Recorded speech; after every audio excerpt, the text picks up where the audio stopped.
What's up, YouTubers? Figured this would be a good time to test out the video on my new Evo 4G. Love this phone, but that's not what we're here to mess with.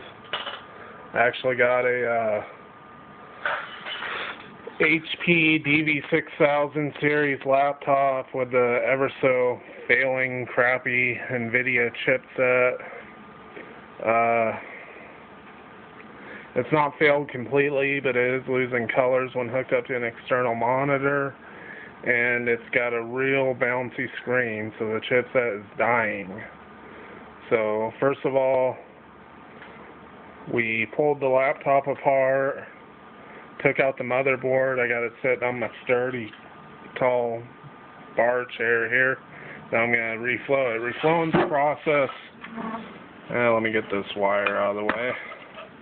You don't want anything on the motherboard that could melt and damage, because reflowing is a process of heating the motherboard up to a certain temperature.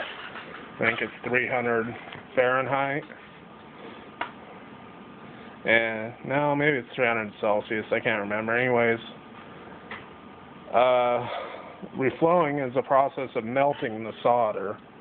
And if you look at this side where all the nifty stuff is, okay, you got where your CPU sits. Let's take an Intel dual core.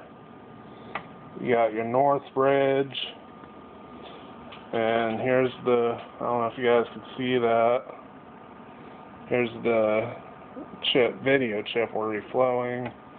Then you got your south bridge right there. I think it's, yeah, right there, hidden behind some plastic. And what happens is the solder breaks up in between the motherboard and the GPU is what it is, the graphics processor, and it loses connection. Now, to reflow that, you need to use a heat gun, or there's an oven method, or you could use a rework station, which is preferable, which is what we have at work, but I'm doing this at home right now. All I'm going to use is my handy dandy Ace dual temp heat gun. It's got a high, a low. I think it's 300 on the low, 300 Fahrenheit on the low, maybe 700 on the high. Okay, let's get to work. What we're going to do is we're going to do a preheat, which is you want to hold the heat gun about maybe about from your fist to the board away on low, and run it all around the whole board for 60 seconds. Then you flip it over, put the heat gun on high, and do the whole board for 4 minutes, focusing on the GPU. So I'll get back with you when I'm finished with that.